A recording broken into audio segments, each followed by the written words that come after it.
დღეს ძალიან საინტერესო პოდკასტი გვექნება ესთეტიკურ გინეკოლოგიაზე, ცოტა ტაბუდადებულ თემებზე ვისაუბრებ და ჩემი სტუმარია ექიმი, მეან გინეკოლოგი, ჯერასის კლინიკის განყოფილების ხელმძღვანელი ლევან გვარამაძე. ლევან, დიდი მადლობა სტუმრობისთვის და ჩემი კითხვა მდგომარეობს შემდეგში. რა არის ესთეტიკური გინეკოლოგია და რა მიზანს ემსახურება ის? მოგესალმებით, პირიქით მადლობას მოგახსენებთ ასეთ საინტერესო პროექტში ჩართვისთვის და აქვე მოგახსენებთ, რომ პლასტიკური და ესთეტიკური გინეკოლოგია, ეს არის მიანობა გინეკოლოგიის შედარებით ახალი, თანამედროვე მიმართულება, რომელიც ორიენტირებულია ქალბატონის ფსიქოლოგიური და ესთეტიკური სიჯანსაღისკენ.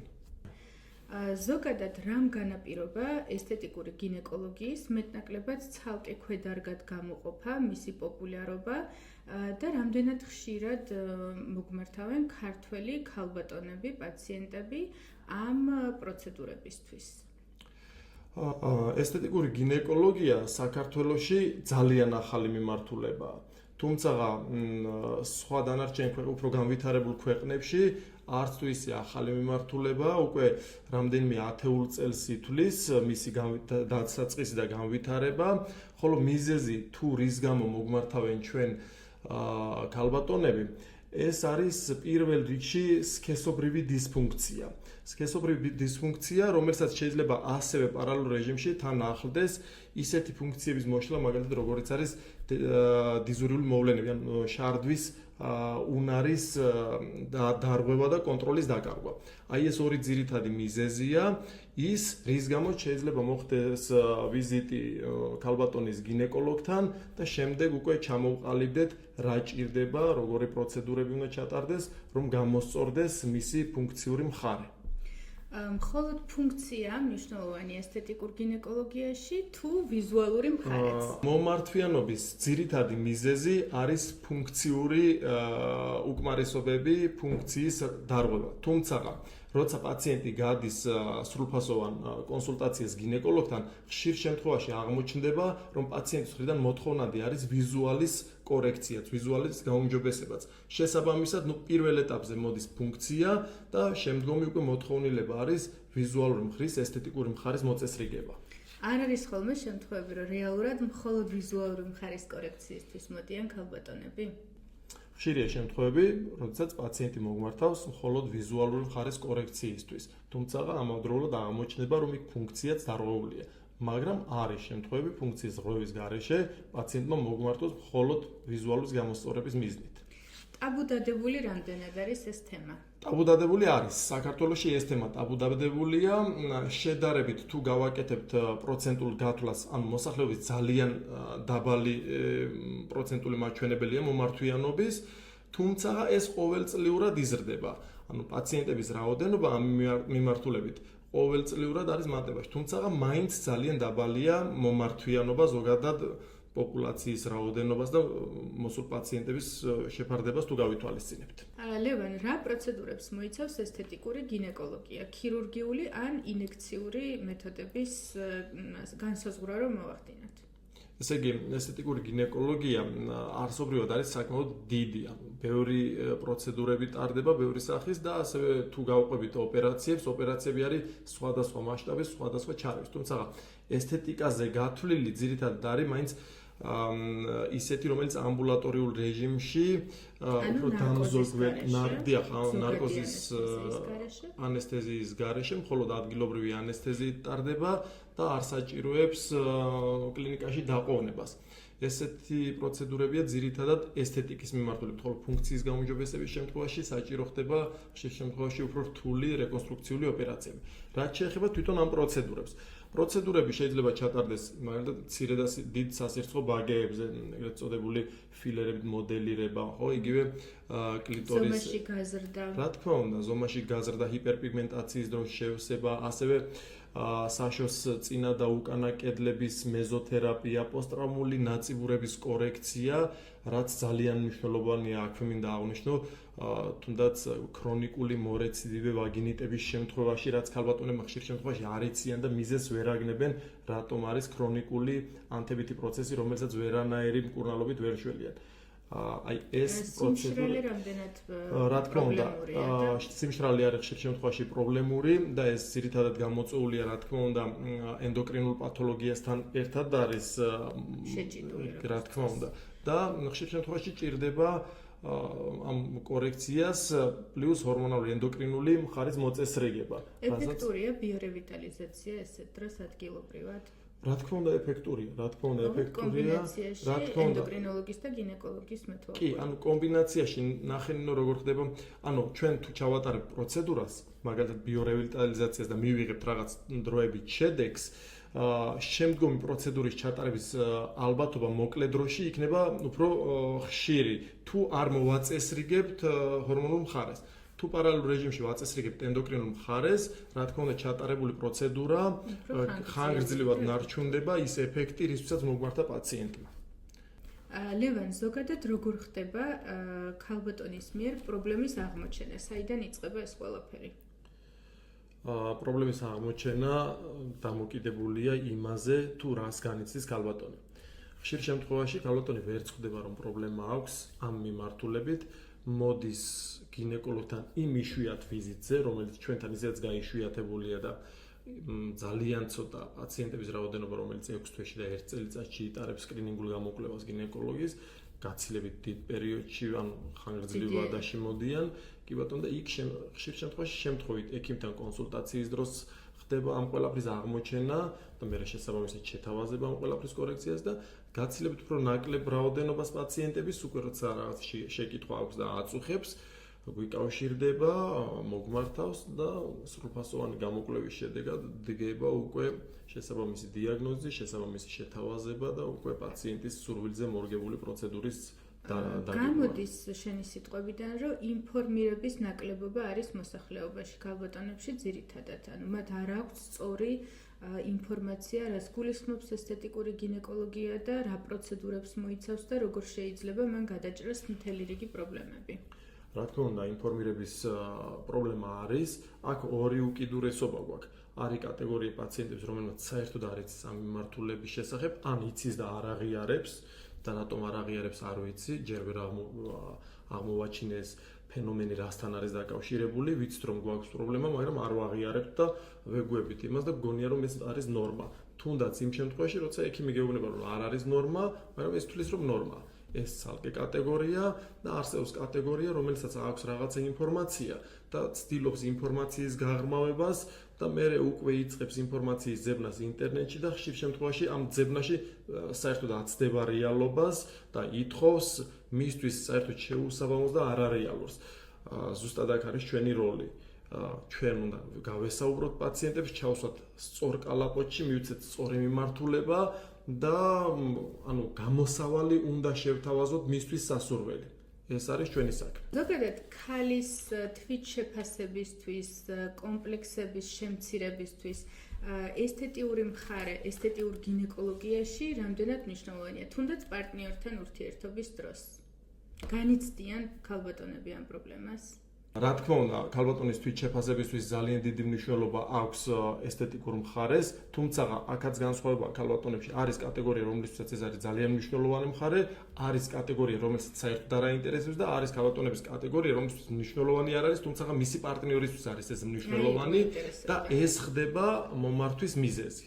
რა ასაკის პაციენტები არიან ძირითადად საქართველოში ან საზღვარგარეთ სტატისტიკით, რომლებიც ითხოვენ ესთეტიკური გინეკოლოგიის მიმართულებით სერვისს? ძალიან კარგი შეკითხვა. ესთეტიკური გინეკოლოგიის მიმართულებით სერვისი ქალბატონების ასაკობრივ კატეგორიებში განსხვავებულია. ახალგაზრდა ასაკის ქალბატონები, მაგალითად 25-30 წლის ქალბატონები სულ სხვა პრობლემით მოგმართავენ. ხშირია შემთხვევები, მაგალითად ლაბიოპლასტიკის ჩატარების სურვილით ძირითადად. უფრო შემდგომ ასაკში 30-35 და ზემოთ 40 წლის ასაკში მომართვიანობის ძირითადი მიზეზი არის პოსტტრავმული. ეს არის მშობიარობის შემდგომი ტრავმების კორექცია, რომელიც ასევე ხშირ შემთხვევაში ასოცირებულია სქესობრივ დისფუნქციასთან. აი ეს არის მომართვის მიზეზი. ხოლო 50 და 55 წლის შემდგომ მომართვიანობის მიზეზი არის უფრო ფუნქციური პათოლოგიები, ისეთი როგორც არის ჰორმონული ცვლილებების რა თქმა უნდა, ესტროგენის დეფიციტით გამოწვეულია კუნთოვანი ტონუსის დაქვეითება, სკანის ტურგორის დაქვეითება, წამოსული ჰიპერპიგმენტაცია, რაც მოითხოვს შემდგომში კორექციას. და ხშირ შემთხვევაში ასევე 50 და 55 წლის ასაკის შემდგომ მომართვიანობის ძირითადი მიზეზი, როგორც მანამდე გითხარით, ფუნქციური უკმარისობები, მაგალითად ჩარდვის აქტის რღვევა, ასევე სქესობრივი აქტის დროს გამოწვეული სხვადასხვა დისკომფორტი და ტკივილი, ეს შეიძლება გახდეს მიზეზი მომართვიანობის. გამოდის, რომ საკმაოდ სერიოზული მწვავე პრობლემების მოგვარება შესაძლებელია მეტნაკლებად მისაღები მარტივი გზებით, ზოგადი ანესთეზიის ან ნარკოზის გარეშე, ამბულატორიულ კლინიკაში, ყოველგვარი ესეთი გრძელი რეაბილიტაციის გარეშე, რაც სამწუხაროდ ძალიან ბევრმა ქალბატონმა არ იცის, ან უფრთხის და გონია, რომ ან შეუძლებელია, ან ძალიან დიდ მასშტაბურ რეაბილიტაციას შეიძლება უკავშირდებოდეს.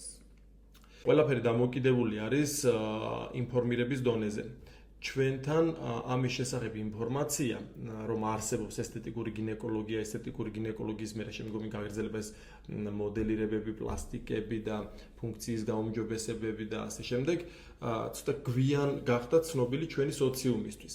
და დღესაც ჩვენ ვართ ინფორმირების ეტაპზე, ვაწვდით ინფორმაციას და როგორც კი პაციენტი ხვდება, რომ არსებობს თურმე მარტივი გადაჭრა პრობლემის, რომელმაც შეიძლება არც დრო დააკარგვინოს, არც რესურსი დააკარგვინოს, თუნდაც ფინანსური რესურსი, მოგმართავს და იუმჯობესებს მდგომარეობას, იუმჯობესებს როგორც ფიზიკურ, ასევე რაც მთავარია, მენტალურ მხარეს. მოგეხსენებათ ჩვენ კავკასიელებს, ქართველებს ძიმე მენტალიტეტიდან გამომდინარე, სქესობრივ პრობლემებთან, სექსთან დაკავშირებულ პრობლემებთან გვაქვს ჩვენეული მიდგომები და გვიჭირს ამ პროფილის ექიმებთან მისვლა და მათთან გულახდილი საუბარი, კომუნიკაცია და ასე შემდეგ. ან პრობლემის აღიარება. ამ პრობლემის აღიარება.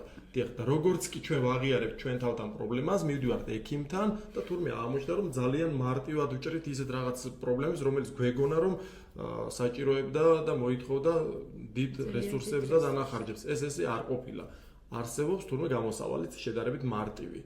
და ზუსტად ამას აკეთებს ალბათ ჩვენი პოდკასტიც, რომ მივაწოდოთ ეს ინფორმაცია ჩვენს ქალბატონებს, რომ იცოდნენ ამის დაძლევის შედარებით მარტივი გზები არსებობს. ჩვენ ძალიან ხშირად ვახსენეთ ესთეტიკური გინეკოლოგია, როგორც გინეკოლოგიის ქვედარგი, მიმდინარეობა, მაგრამ სამწუხაროდ ქართულ რეალობაში ძალიან ხშირად ხვდებით პაციენტებს ორი მნიშვნელოვანი პრობლემით.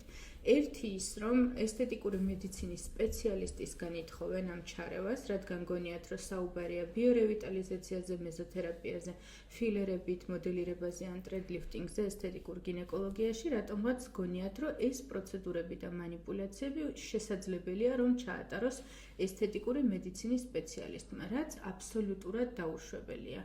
აი ამასთან დაკავშირებით რა კომენტარს გააკეთებთ? ამ შეკითხვაზე მე მაქვს ცალსახა პასუხი, რომ ესთეტიკური გინეკოლოგია აუცილებლად უნდა დარჩეს გინეკოლოგიის ნაწილში, გინეკოლოგიის დარგში, არავითარ შემთხვევაში არ ვეთანხმები მის გასვლას გინეკოლოგიის ფარგლებს მიღმა, ვინაიდან კი ბატონო, ჩემთვის წარმოუდგენელია სპეციალიზებული განათლების გარეშე ამ მიმართულებაზე მუშაობა. ვერ მიიღებს ქალბატონი იმ შედეგს, ჩვენი პაციენტი ვერ მიიღებს იმ შედეგს, რა შედეგსაც ითხოვს, რაც მას სჭირდება. ამიტომ აუცილებლად გინეკოლოგმა უნდა ჩაატაროს ეს პროცედურები. გეთანხმებით, თუმცა სამწუხაროდ გარდა ამ პრობლემისა კიდევ უფრო უარესს ვაწყდებით ხოლმე ყოველდღიურობაში, როდესაც საერთოდ არასამედიცინო განათლების მქონე ადამიანები რატომღაც ბედავენ, რომ ქალბატონებს შესთავაზონ ფილერით რემოდელირება, ან თუნდაც ბიორევიტალიზაციის პროცედურა, ან ქიმიური პილინგი, თუნდაც საკმაოდ თითქოს ერთი შეხედვით მარტივად ჩასატარებელი პროცედურები. რაც ვფიქრობ, რომ ალბათ დანაშაულის ტოლფასია. იცით რა არის, აქ მე პასუხისგებლობას ვანიჭებ როგორც თვითონ პროცედურის ჩამტარებელს, ასევე პაციენტს. რომელიც მიმართავს ამ პროცედურას არასამედიცინო სპეციალისტს. ნახეთ როგორ ხდება, პაციენტი თვითონ ირჩევს კლინიკას, ექიმს ან კოსმეტოლოგს და შემდგომში გეგმავს ამ პროცედურას. ამაზე პასუხისმგებლობა როგორც ჩატარებას და მიღებულ შედეგზე ეკისრება ორივე მხარეს. პაციენტიც ვალდებულია კარგად გაიაზროს, განსაზღვროს, რაზე მიდის და რას გეგმავს და თვითონ პროცედურას ვინც ატარებს, კოსმეტოლოგი იქნება თუ ექიმი კოსმეტოლოგი, ის ვალდებულია ზუსტად იცოდეს, რას სთავაზობს პაციენტს. უფრო მეტსაც გეტყვით, მე რა თქმა უნდა რადიკალურად არ ვეთანხმები იმას, რომ არა გინეკოლოგმა, არა ექიმმა ჩაატაროს ეს პროცედურა, გამორიცხულია იქ შედეგი დადგეს კარგი. კარგ შედეგზეც არის ერთი და მეორე არის უკვე რისკები, რაც შეიძლება სამედიცინო ინვაზიურ ჩარევას უკავშირდებოდეს. სხვადასხვა ტიპის გართულებები. გქონიათ შემთხვევა მსგავსი ტიპის გართულებებთან შეხვედრი ხართ ესე პირისპირ. როდესაც არაკვალიფიციური სპეციალისტის ან თუნდაც არასამედიცინო განათლების მქონე ადამიანის მიერ ჩატარებული მანიპულაციის შედეგად გართულებული პაციენტი მოსულა. მაგხრივ გაცილებით უფრო სავალალო სიტუაციაა. მიუხედავად იმისა, რომ საქართველოში ეს პროცედურები არ არის დიდი რაოდენობით, ისე როგორც მაგალითად სახის პროცედურები, ხო, სახის პროცედურები ჩვენ ვიცით, რომ ძალიან დიდი რაოდენობით ტარდება. ესთეტიკურ გინეკოლოგიაში მიუხედავად იმისა, რომ ძალიან დაბალია მიმართვიანობა ზოგადად, როგორც სამედიცინო სფეროში და ისე არასამედიცინო პერსონალთან. მაინც მაღალია გართულებები და გართულებები ძირითადად მოდის არაპროფესიონალიზმზე, არასათანადო სივრცეში ჩატარებულ პროცედურებზე და პლუს ამას ჩემდა გასაკვირად თუნდაც ის ფაქტი, რომ დღეს საქართველოში ხდება გართულებული პროცედურები ჩატარებული გინეკოლოგების მხრიდან, მაგრამ არ არიან ეს ექიმები სპეციალიზებული უკვე ესთეტიკის მიმართულებით, აქაც არ გვაქვს მაინც სახარბიელო სიტუაცია. ხშირ შემთხვევაში აქაც პაციენტი ზარალდება, მიმართავს გინეკოლოგს, რატომღაც გონია რომ გინეკოლოგია და მიიღებს იმ შედეგს, რაც მას სჭირდება, თუმცა თუ გინეკოლოგი არ არის სპეციალიზებული ამ მიმართულებაზე, არ იცის დარგი, ეს შედარებით ახალია, მოდი ვაღიაროთ, რომ ახალია და ამ სიახლეებში რა თქმა უნდა, ამ სიახლეებს თუ ვერ მიიღებ და რაღაც ახალ ინფორმაციას ან თუნდაც ამ პროცედურის ჩატარების ელემენტარულ სპეციფიკას არ აითვისებს, იქ შედეგი არ მგონია რომ დადგეს კარგი და შესაბამისად გვაქვს სახეზე გართულებული შემთხვევები ბევრი და გვიწევს კორექცია მე. ლევან, რა ტიპის ფუნქციური დარღვევები გვხდება ესთეტიკურ გინეკოლოგიაში და როგორ შეიძლება გადაიჭრას ეს პრობლემები? ნინო, ალბათ გულისხმობ იმას თუ რა პრობლემების გადაჭრა შეგვიძლია ამბულატორიულ რეჟიმში, აი ესთეტიკური გინეკოლოგიის ფარგლებში. ან თუნდაც სად გადის ზღვარი ქირურგიასა და ესთეტიკას შორის?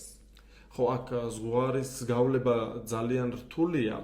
ხშირ შემთხვევაში ზოგადი ტრადიციული ქირურგია გვჭირდება ჩვენ პრობლემის საკორექციოდ, თუმცა რა თქმა უნდა, როცა რა თქმა უნდა, როცა დიდი ხნის პრობლემაა, ყურადღება არ აქვს ამის პაციენტს მიქცეული და შესაბამისად გართულებულია და სტადიურად უფრო მაგრამ რაღაც დოზით, როცა პირველი მეორე ხარისხის არის პრობლემა საწყისია, როცა დროულია მომართვიანობა, როგორც შენ აღნიშნე, შესაძლებელია რომ ამბულატორიულად ან საკმაოდ მარტივად მოხდეს ამ პრობლემის მოგვარებაც. კი, რა თქმა უნდა, ამბულატორიულად, ესე იგი ჩვენ შეგვიძლია სქესობრივი ფუნქციის გაუმჯობესებაც, რა თქმა უნდა, ამ პროცედურებით და ასევე რაც ძალიან მნიშვნელოვანია, შარდვის, ანუ ურინაციის ფუნქციის მოწესრიგებაც. ხშირ შემთხვევაში ეს უნებლიე სტრესული შარდვის მომენტები, როცა არის ქალბატონთან და ეს არ არის მაინც და მაინც მესამე და მეოთხე სტადია, პირველ მეორე სტადიაში ჩვენ შეგვიძლია ჩავატაროთ პროცედურები, რომელთაც ან ავალაგებთ მთლიანად პრობლემას, ან შეიძლება მნიშვნელოვნად გავაუმჯობესოთ. შევამციროთ. რა თქმა უნდა. ასევე ვაგინალური პროცედურები, რაც გვაქვს ჩვენ ამბულატორიული, ეს ვაგინალური პროცედურები მნიშვნელოვნად აუმჯობესებს ეს ინექციურ თერაპიას გულისხმობ. მნიშვნელოვნად აუმჯობესებს სქესობრივ ფუნქციას, სქესობრივ მხარეს და ამას ხშირ შემთხვევაში როგორც თვითონ პაციენტი გრძნობს, ასევე მისი პარტნიორიც, რაც ძალიან მნიშვნელოვანია ჩვენს საქმიანობაში. და ჩვენთან რაც უფრო თანამედროვე გვაქვს და ფემინას ფარგლებში რაც დავნერგეთ, ეგრეთ წოდებული სავარძელი ელექტრომაგნიტური ეს ემსელა სავარძელი ფიზიოთერაპიული პროცედურაა და ხშირ შემთხვევაში ამ ჩვენს პროცედურებს მნიშვნელოვნად აუმჯობესებს ჩატარებული ინექციური თერაპიის შემდეგ ან თუნდაც ჩატარებული რეკონსტრუქციული ოპერაციების შემდეგ, როცა ერთ თვეში ვიწყებთ ამ ფიზიოთერაპიას და აღდგენით პროცედურებს, გაცილებით უკეთეს შედეგს ვნახულობთ პაციენტთან. ასე რომ ერთმნიშვნელოვნად შეგვიძლია ვთქვათ, რომ ეს პროცედურები კომბინაციაში როგორც ინექციური და ესე ფიზიო მნიშვნელოვნად აუმჯობესებს სქესობრივ ფუნქციასაც და შარდვის პრობლემებსაც აღმოფხვრეს. გამოდის, რომ ესთეტიურ გინეკოლოგიაში, როდესაც საუბარია ანატომიურ ან ფუნქციურ დარღვევებზე, ვიზუალურ მხარეზე, ყველაზე მნიშვნელოვანი არის გქონდეს სწორი ინფორმაცია, მოხდეს პრობლემის აღიარება და შემდგომ მივმართოთ პროფესიონალს, რომელმაც კონკრეტულად ესთეტიკურ გინეკოლოგიაში გაიარა გადამზადება, არის კვალიფიცირებული და შესაძლებელია მისი ნდობა, რათა პროცედურები იყოს არა მხოლოდ ეფექტური, არამედ უსაფრთხოც. რა თქმა უნდა. დავიწყოთ იქიდან, რომ უნდა გქონდეს ინფორმაცია, პაციენტს უნდა მოიძიოს ინფორმაცია, მერე ეს ინფორმაცია აუცილებლად უნდა გადაამოწმოს პროფესიონალთან, არავითარ შემთხვევაში სადღაც ვიღაცასთან, ეს უნდა იყოს აუცილებლად ამ დარგში ჩართული სპეციალისტი, სხვა შემთხვევაში იღებს მისთვის არასასურველ შედეგს და ერთი ძალიან მნიშვნელოვანი ფაქტორი, რომელიც უნდა გაითვალისწინოს ყველა პაციენტებმა, ექიმთან მიმართვისას მათ უნდა დასვან ბევრი შეკითხვა და უნდა მიიღონ შესაბამისად ბევრი პასუხი. თუ პაციენტი ვერ სვამს შეკითხვას სათანადო რაოდენობით ან დასმულ შეკითხვაზე ვერ იღებს ექიმისგან პასუხს, აქ საქმე გვაქვს გაუგებრობასთან და აქ არ უნდა გქონდეს მოლოდინი იმის, რომ ჩვენი პრობლემა გადაიჭრება. თუ ექიმი ვერ პასუხობს პაციენტის დასმულ შეკითხვას და მოთხოვნებს ვერ იგებს ექიმი რას ითხოვს პაციენტი, ამ შემთხვევაში რა თქმა უნდა პაციენტი დარჩება დაზარალებული.